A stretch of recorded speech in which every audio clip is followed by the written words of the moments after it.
Vamos esta mañana a meditar en algunas enseñanzas del reconocimiento de oficiales en la iglesia. Algunas enseñanzas del reconocimiento de oficiales en la iglesia.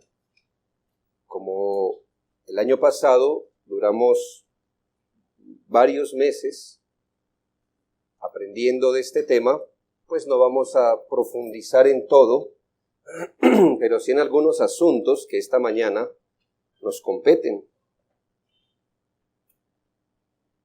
Todas las iglesias de Jesucristo debemos dar pasos hacia la reforma, pero obvio, hermanos, partiendo de el conocimiento de la palabra de Dios.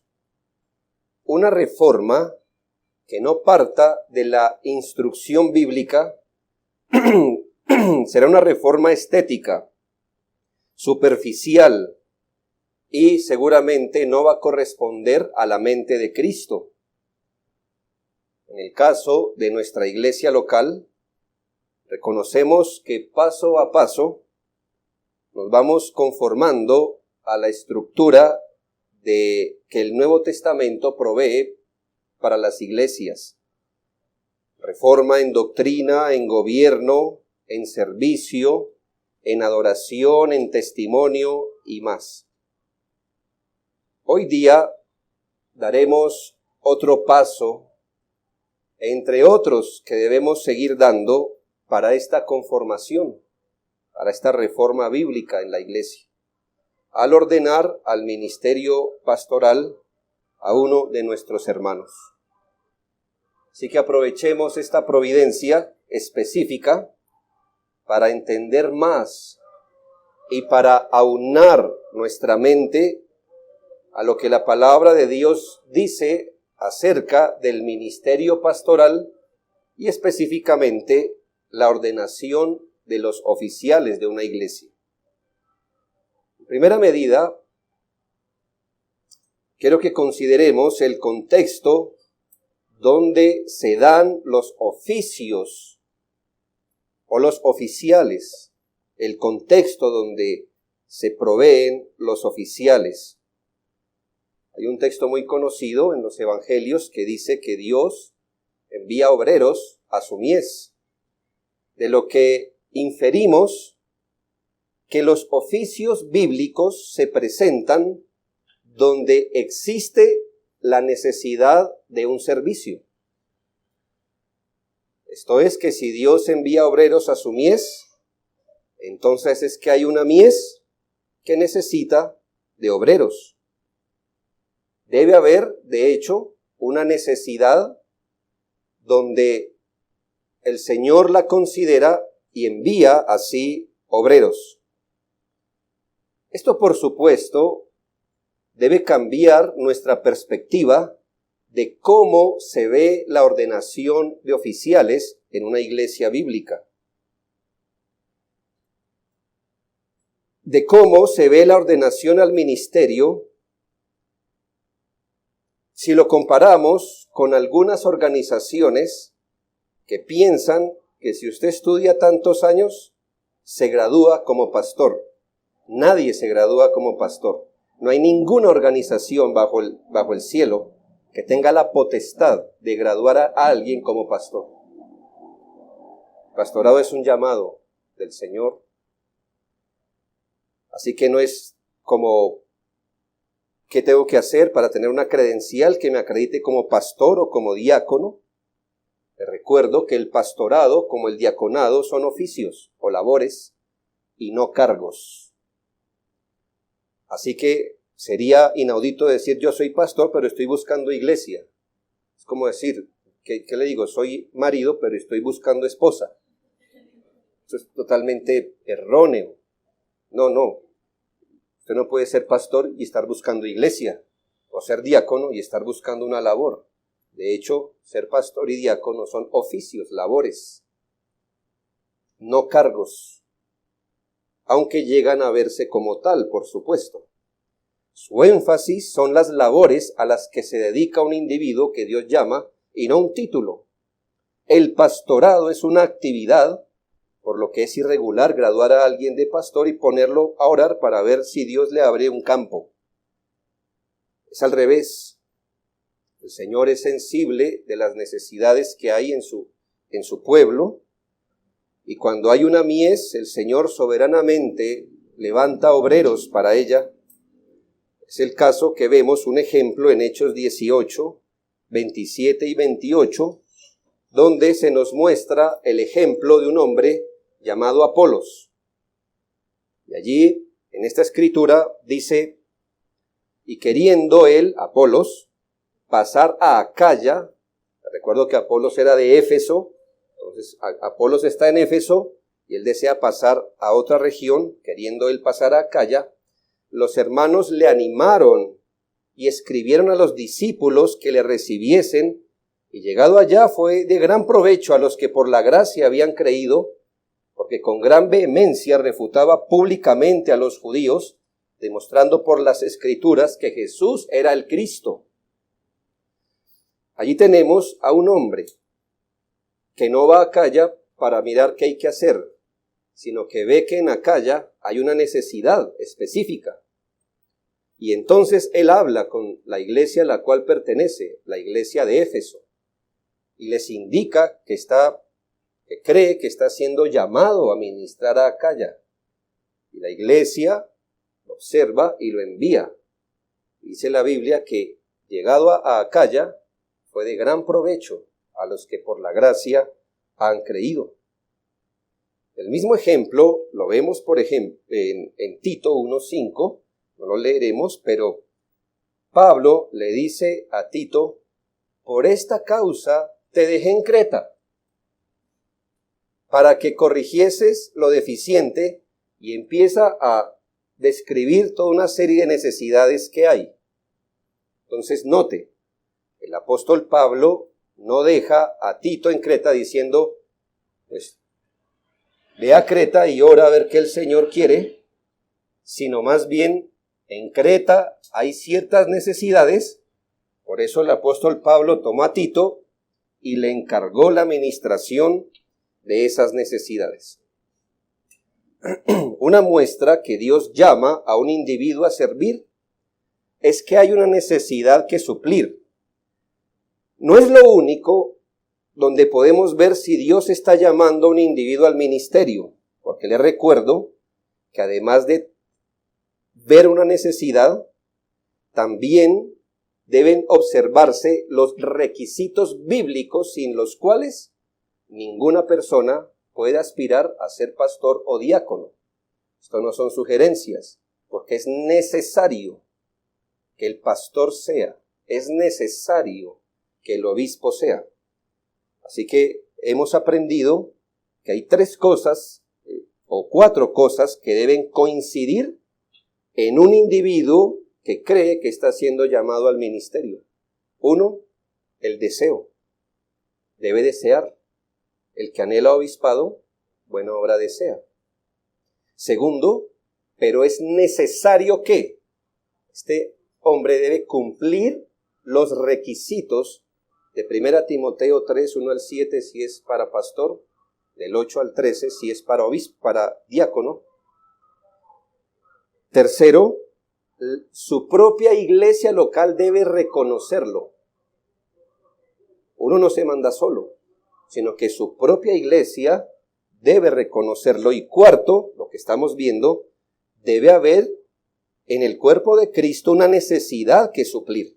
Cuando estos 4 asuntos coinciden, podemos pensar que Dios está llamando a un individuo. No solo por la vía de lo que es bíblico, sino de lo que se ve por la experiencia, que cuando la norma es la necesidad, entienda esto, no solamente por lo que la Biblia dice, sino por lo que se ve en la experiencia. Cuando una persona se deja llevar solo por la necesidad que ve en cierto lugar, lamentablemente se ponen líderes a suplir la necesidad y el resultado es débil, porque se llenó la vacante, pero no los requisitos bíblicos. Mucha gente dice, pero allá hay necesidad, allá hay necesidad. Sí, esa es una de 4 cosas que deben coincidir. Y por suplir la vacante, personas van supuestamente al ministerio, el resultado es débil. No está la bendición de Dios porque no se hizo bíblicamente. Pero en nuestro caso, hermanos, en el punto que estamos mirando, pregunto, ¿tenemos necesidad de otro oficial y de otros oficiales en nuestra iglesia local? Entonces, damos gracias al Señor que haya visto nuestra necesidad y haya provisto otro oficial, y es nuestro ruego que provea más. Segunda enseñanza acerca del reconocimiento de oficiales en la iglesia. Y es la necesidad del reconocimiento de la iglesia a la cual el oficial va a servir. Entonces, primero, no solo que haya una necesidad por la que el Señor levanta a un oficial para suplirla, sino que es necesario el reconocimiento de la iglesia a la cual este oficial va a servir.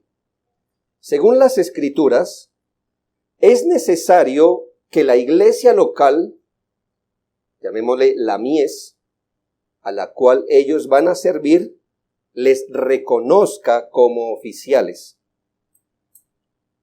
No es bíblico que una iglesia ajena reconozca un oficial para esta iglesia.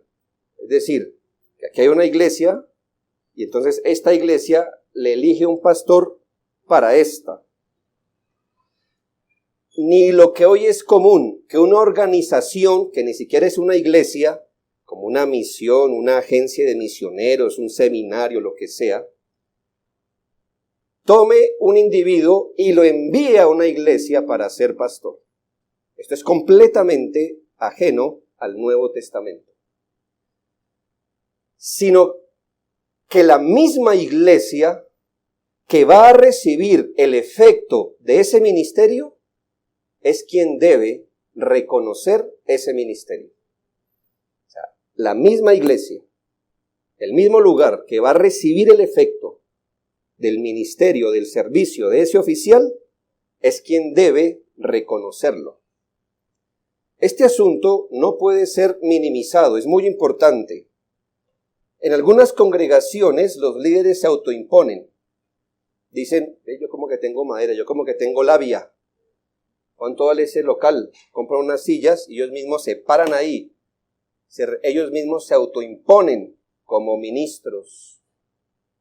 Eso es pasar por encima de la mente de Cristo, de la palabra del Señor. ¿Quién lo reconoció a Él? Él mismo. Él se miró en el espejo de su propio concepto, se miró y dijo, ese que veo al otro lado del espejo me parece un buen ministro.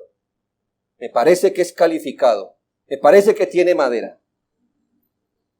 Pues es la única bendición que tendrá, la de Él mismo. Y Él hará y traerá a su iglesia lo que sus manos humanas puedan traer, pero no la bendición de Dios. Se autonombran o se autopromocionan, como hemos sabido de personas que dicen, yo soy su líder, nadie lo reconoció, no hubo proceso bíblico. En otras iglesias, de forma irregular, los líderes le presentan a la congregación un nuevo pastor. Hemos sabido de congregaciones donde un domingo el pastor dice, hermano, venga para acá. Hermano, mire, les presento a su nuevo pastor. Él a partir de ahora es pastor de ustedes, la iglesia, pero ¿cómo es esto? No, pues así es las cosas, ¿no? Así van. A veces se cuenta con la iglesia, sí, pero escuche que esto es muy fino, pero muy importante. A veces se le pide voto a la iglesia, pero no a una iglesia instruida, lo que se presta para manipulación. Si usted hace una votación para reconocer un oficial y esa iglesia no sabe exactamente qué es un ministro, la votación que va a reflejar la ignorancia de ese pueblo y no el mandato bíblico.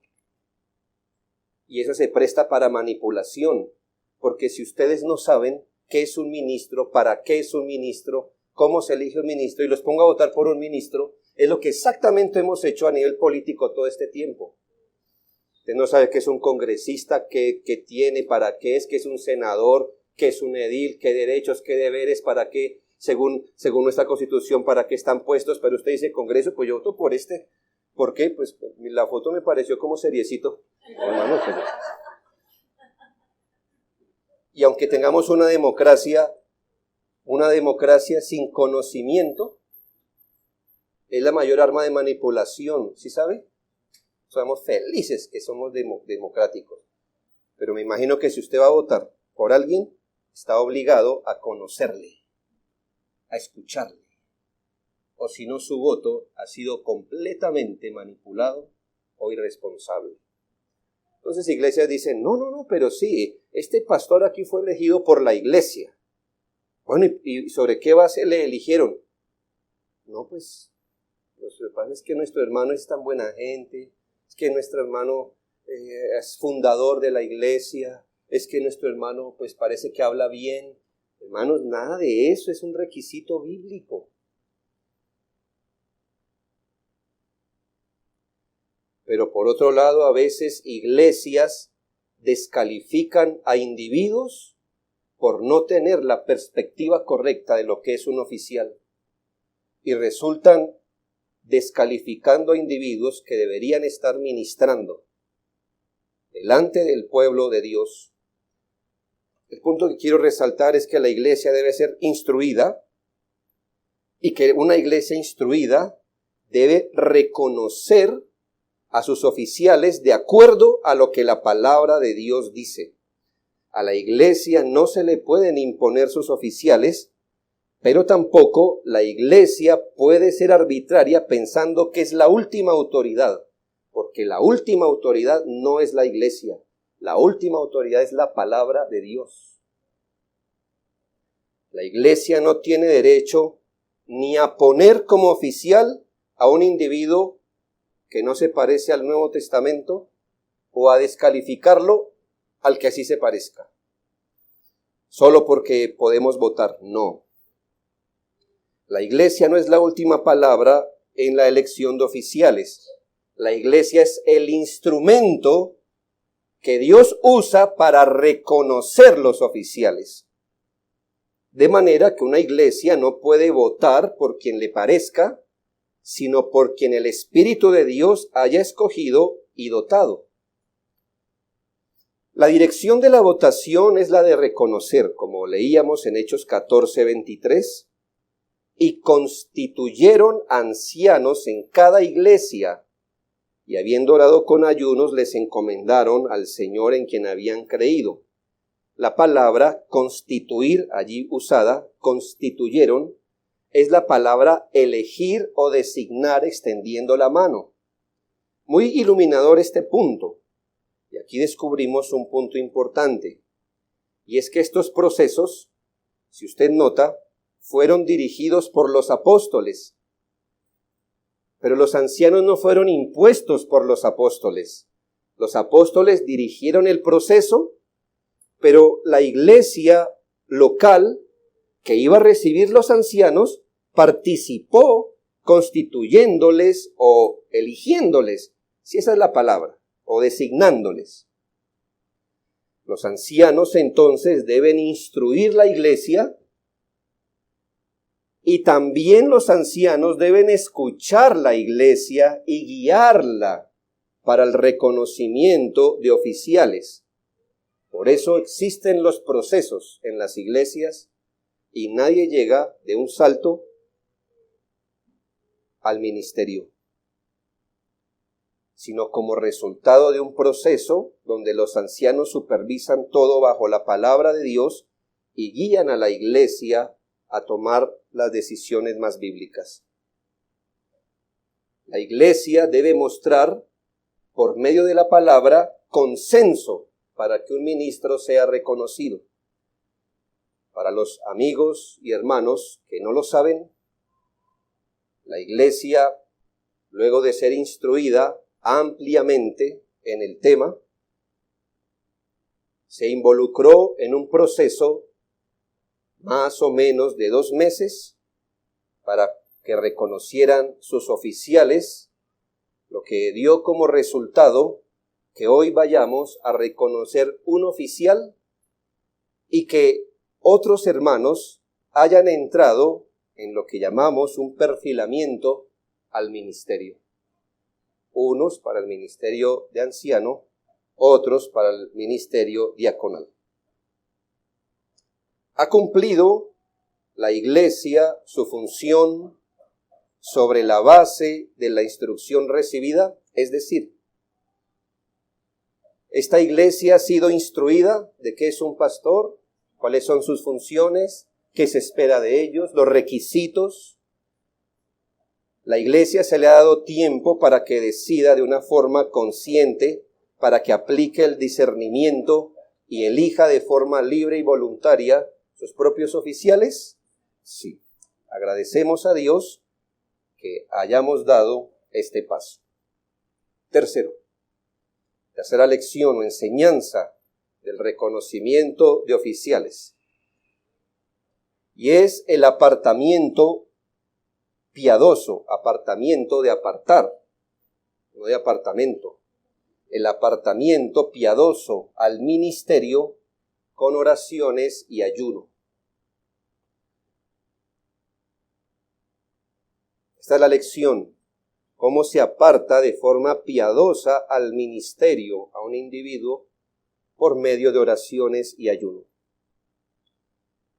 Según vemos en la cronología de las Sagradas Escrituras, que el individuo que fue reconocido por la iglesia debe ser apartado mediante oración y ayuno de la iglesia. Oración y ayuno tiene una intención y es hacer referencia al espíritu solemne, reverente y dependiente de Dios con la que una iglesia obra para reconocer sus oficiales. Note, por ejemplo, cuando se instituyeron los primeros diáconos en la iglesia, en Hechos 6:6. Dice que ese grupo de hombres, a esos 7 hombres, presentaron ante los apóstoles, quienes orando les impusieron las manos. Estos hombres no simplemente cumplieron un requisito y después que la iglesia los reconoció dijeron, listo hermanos a trabajar, sino que antes de ponerlos a trabajar, se oró por ellos. Tenga en cuenta esto. Esto no son anotaciones al margen, como que estaba contando una historia, sino que nos está mostrando cómo se llevan a cabo las cosas. El texto quizás más importante o más claro es Hechos 13, 2 y 3. Hechos 13, 2 y 3, que dice, ministrando estos al Señor y ayunando, dijo el Espíritu Santo, apartadme a Bernabé y a Saulo para la obra que los he llamado. Entonces, habiendo ayunado y orado, les impusieron las manos y los despidieron. Usted nota, hermanos, cómo fue designado en este caso estos 2 grandes hombres de las Escrituras, Bernabé y Pablo. Son gigantes, hermanos, en el Nuevo Testamento. Son hombres de una estatura inmensa. ¿Cómo fueron elegidos o cómo fueron apartados para el ministerio en un contexto de mucha piedad, donde había oración, donde había ayuno? Y en Hechos 14, 23, que leíamos públicamente, dice, y habiendo orado con ayunos, los encomendaron al Señor en quien habían creído. Esto está hablando de los ancianos que se reconocieron en cada iglesia. Habiendo orado con ayunos, los encomendaron al Señor en quien habían creído. De manera que entendemos, por medio de estos ejercicios espirituales, que esta manifestando la iglesia cuando ora y ayuna para el reconocimiento de oficiales. En este contexto, está confesando su absoluta dependencia del Espíritu Santo en la labor de reconocer oficiales. Nosotros no damos dones a nadie, hermano. La iglesia no confiere dones a nadie. Reconoce. Pero aún en ese proceso de reconocer, cuán débiles somos. Y por eso oramos, hermanos, por eso oramos. Y por eso ayunamos. En la Escritura entiendo que el ayuno, en general, no es una huelga de hambre para presionar a Dios a hacer algo que yo quiero. No es un instrumento de presión. Yo aguanto hambre, es Dios, se ve presionado a hacer lo que yo quiero. Entonces yo intercambio un favor por el ayuno. Eso es lo más católico romano que usted puede pensar, ¿verdad? Una indulgencia. Una Ave María para que el Señor le bendiga.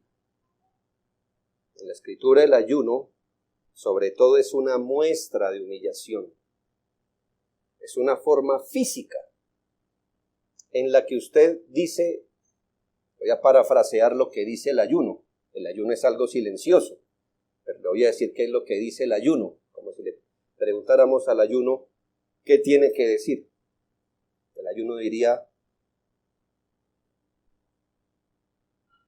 esto que tengo al frente, que Dios me ha mandado a hacer, es de una categoría tan superior que me siento completamente incapaz e insuficiente de llevarlo a cabo.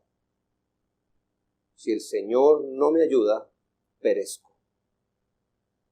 Eso es lo que dice un ayuno. Paramos delante del Señor, haciendo cualquier cosa que me hayas ordenado hacer. Sé lo que me toca hacer, pero miro mi corazón, miro mi alma y encuentro que no tengo la capacidad de hacerlo, pero no puedo dejar de no hacerlo, tengo que hacerlo. Y necesito tu ayuda, necesito tu fuerza y para eso oramos y para eso ayunamos. Hermanos, la Biblia es clara, el Evangelio es claro cuando dice que el trabajo es mucho. La mies es mucha, lo colocó así el Señor. El trabajo es demasiado, la labor es demasiada y los obreros no alcanzan. Si el Señor no se equivocó en lo que dijo, que no se equivocó, quiere decir que cada obrero que entra al ministerio va a estar sobrecargado de trabajo. Y nosotros tenemos la oportunidad de reconocer uno. Lo estaremos reconociendo para mandarlo a la guerra. En esta semana quizás usted ha visto algunas imágenes que son muy conmovedoras. Cuando una familia se reúne en torno a su padre y lo manda a la guerra.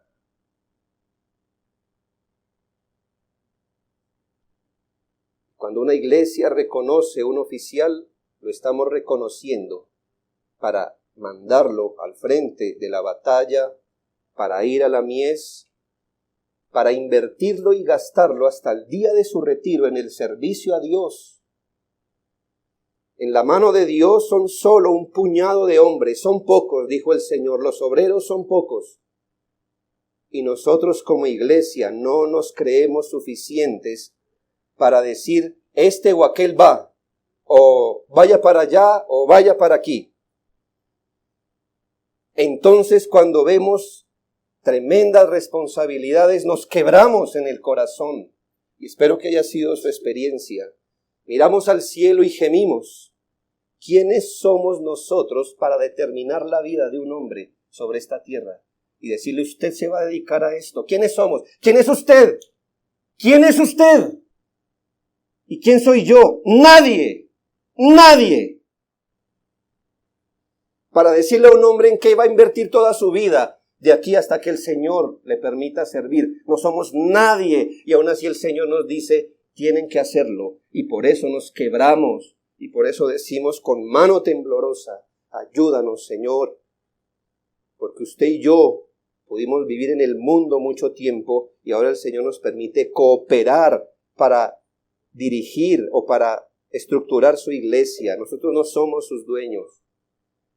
Hermanos, no podemos fracasar diciéndole a un hombre que es ministro cuando no lo es.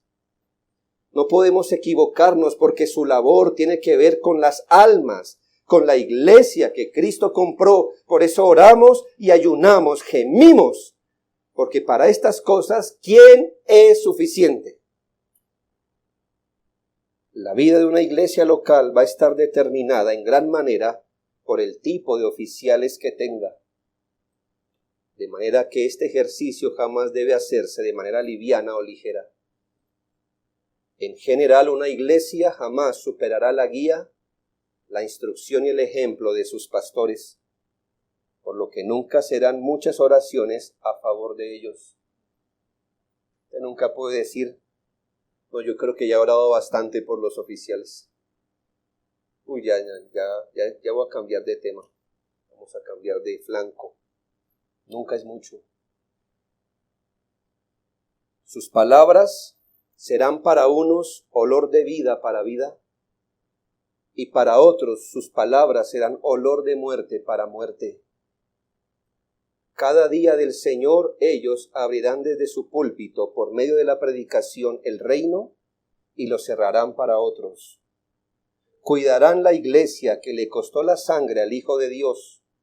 Serán los mayordomos de la familia de Dios, sus pastores, sus nodrizas, sus padres, para ver a Cristo formado en los que se les dan a su cuidado.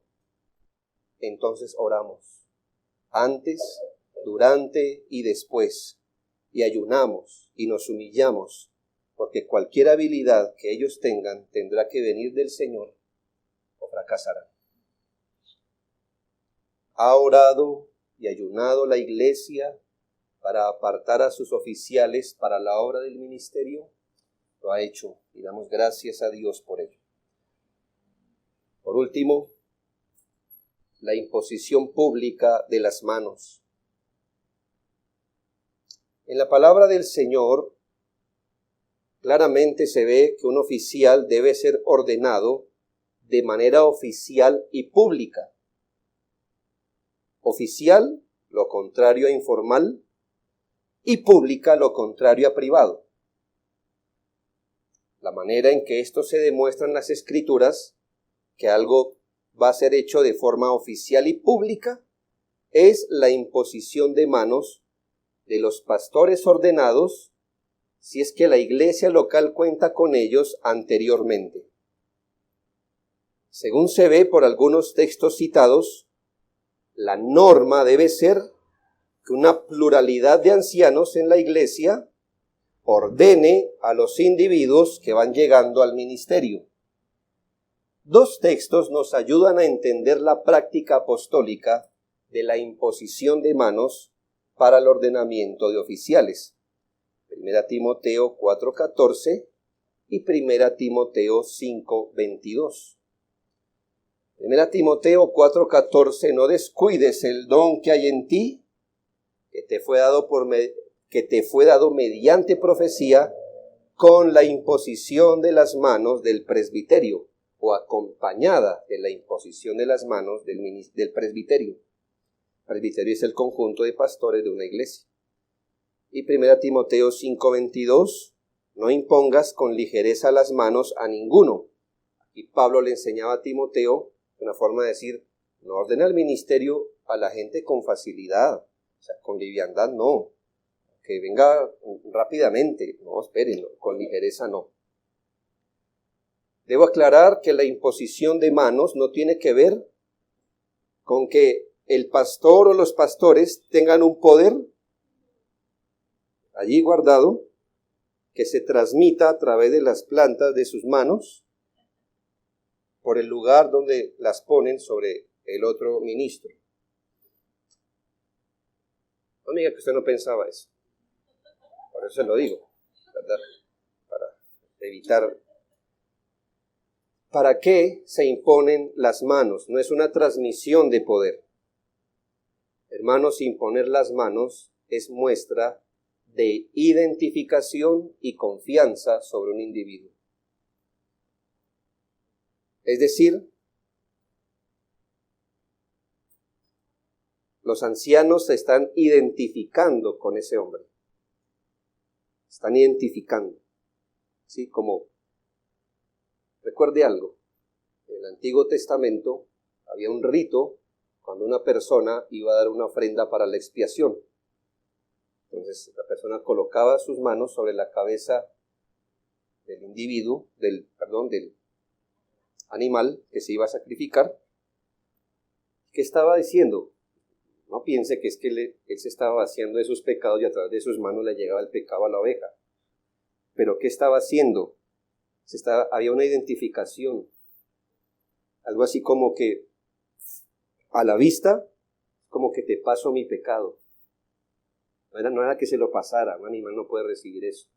Pero cuando se ponen las manos sobre un individuo, hay identificación y también confianza. De manera que, según el apóstol Pablo, ningún hombre debería ser ordenado como oficial si los ancianos de la iglesia no pueden poner sus manos sobre él con limpia conciencia. Es decir, si no pueden sentirse tranquilos encargándolo al oficio. Solo como un dato adicional le debo decir que así como se ordena un anciano, se ordena un diácono. De igual manera. Por eso cuando los apóstoles en Hechos 6 ordenan buscar entre la multitud a estos hombres llenos del espíritu de sabiduría, a quienes se encargue ese trabajo, dice la palabra del Señor, a los cuales presentaron ante los apóstoles, quienes orando les impusieron las manos, en este caso, de los diáconos. Este texto nos presenta una dinámica, Hechos 6, del 1 al 7, de lo que hemos explicado esta mañana. 1, una necesidad manifiesta, ¿no es lo primero que vimos? Resulta que en Hechos 6, 1 al 7 había una necesidad manifiesta. ¿Cuál era? Que las viudas de los gentiles se quejaron de que estaban siendo desatendidas. Segundo, que vemos que los apóstoles o el liderazgo de la iglesia condujeron a la iglesia a reconocer sus oficiales. Por eso los apóstoles dicen, mirad entre vosotros, hermanos, entre vosotros. No miren afuera otras iglesias, sino entre vosotros. Los líderes guiaron la iglesia a reconocer sus diáconos y no como quisieran, sino le dieron características singulares. Reconozcan, hermanos, así, no cualquiera, sino así. Vemos también en este texto que la iglesia observó, juzgó y le presentó a los apóstoles lo que eligió. No lo que eligió en su pensamiento, sino lo que eligió de acuerdo a la instrucción dada por los apóstoles. Al final, no todo acabó allí, sino que todavía los apóstoles tomaron la determinación final. Y luego, de manera pública, los apóstoles impusieron sus manos. Y estos hombres así fueron reconocidos oficialmente al diaconado. Como usted ve, hay una dinámica en donde los líderes, la iglesia, trabajan conjuntamente mirando ciertas necesidades que hay, los requerimientos de carácter de los postulados y finalmente se reconoce pública y oficialmente los oficiales de una iglesia. Piense esto. Si un individuo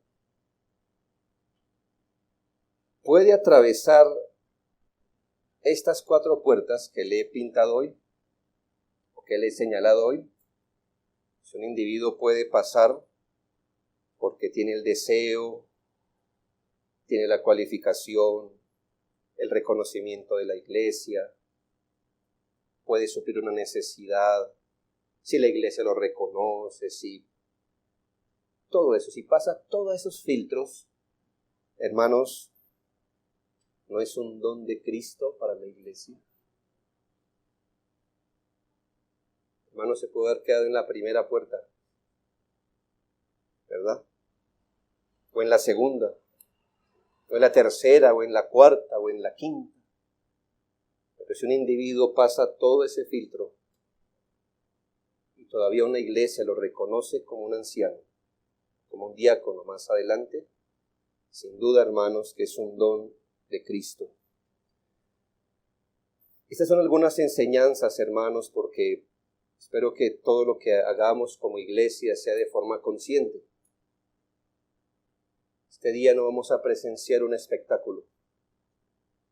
Vamos a presenciar un paso que dan las iglesias locales en el orden bíblico. Es un paso que, como hace algunos años ocurrió conmigo, y esto de cualquier manera ha marcado un rumbo para esta iglesia local. Y vendrá otro anciano, y es nuestra oración, hermanos, porque hoy no terminamos, hoy damos un paso. Seguiremos dando los pasos adecuados para que podamos conformarnos como una iglesia del Nuevo Testamento. Oh, hermanos, pero esto debe ser llevado a cabo de una forma muy piadosa, muy bíblica, muy consciente. Es lo que el Señor bendice para sus iglesias locales. Y nosotros, como le decía, hermanos, con temor y temblor, vamos a dar este paso. Con alegría, hermanos, claro, pero con temor y temblor. Aquí estamos trazando un camino, porque como hemos aprendido, hermanos, como usted ha visto, no es bíblico, pero se puede corroborar por la experiencia. Es muy raro que una iglesia supere el ejemplo, la piedad y la instrucción de sus pastores. Así que es mejor elegir a los mejores que no enviar a los más débiles a la guerra. Que el Señor nos ayude, hermanos. Oremos.